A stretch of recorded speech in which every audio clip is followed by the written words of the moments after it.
तथ्य 17। स्वामी जी को खिचड़ी खाना बहुत पसंद था। तथ्य 18। स्वामी जी जरूरतमंदों की सेवा में इतने तल्लीन थे कि उन्हें अपने स्वास्थ्य पर ध्यान ही नहीं रहा।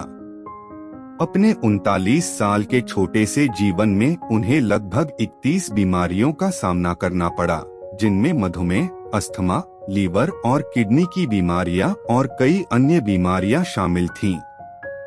तथ्य 19। स्वामी जी पुस्तकालय से ढेर सारी पुस्तकें ले लेते और अगले दिन उन्हें वापस कर देते। इस पर एक बार लाइब्रेरियन ने उन्हें एक किताब उठाया और उनसे कुछ पूछा, जिसे स्वामी जी ने तुरंत बता दिया और लाइब्रेरियन आश्चर्यचकित रह गया। तथ्य 20। स्वामी जी हमेशा कहा करते थे कि वे 40 वर्ष से अधिक जीवित नहीं रहेंगे और 39 वर्ष की आयु में वे स्वर्ग सिधार गए। तथ्य 21। स्वामी रामकृष्ण परमहंस ने स्वामी विवेकानंद को देखकर पूछा कि क्या आप धर्म के बारे में कुछ भजन गा सकते हैं, तो नरेंद्र दत्त ने हाँ कहा। फिर नरेंद्र ने 2 दिन तक अपनी मधुर स्वर लहरियों में भजन सुनाया। स्वामी परमहंस बहुत प्रसन्न हुए थे। तभी से वे वेदांत मठ के पक्के अनुयायी बन गए थे। तथ्य 22। स्वामी विवेकानंद के कारण ही भारत का वेदांत अमेरिका और यूरोप के हर देश तक पहुंचा। उन्होंने रामकृष्ण मिशन की स्थापना की और मिशन आज भी अपना काम कर रहे हैं। वे स्वामी रामकृष्ण परमहंस के प्रतिभाशाली शिष्य थे। तथ्य 23। 16 अगस्त 1886 को रामकृष्ण की मृत्यु हो गई। रामकृष्ण ने विवेकानंद को सिखाया कि मनुष्य की सेवा करना भगवान की पूजा से भी बढ़कर है। तथ्य 24। जुलाई 1893 में विवेकानंद शिकागो गए। उस समय वहां विश्व सर्वधर्म सम्मेलन का आयोजन किया गया था, लेकिन किसी कारणवश उन्हें पहले बोलने का मौका नहीं दिया गया।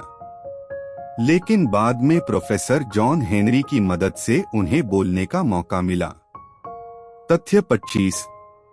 11 सितंबर 1893 को विश्व धर्म सम्मेलन में उन्होंने हिंदुत्व पर अपना पहला भाषण दिया।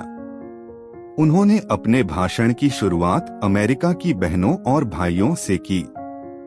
ये सुनते ही वहां मौजूद सभी लोग उनके लिए खड़े हो गए और तालियां बजाईं। उस वक्त करीब 7,000 लोग जमा थे। तथ्य 26।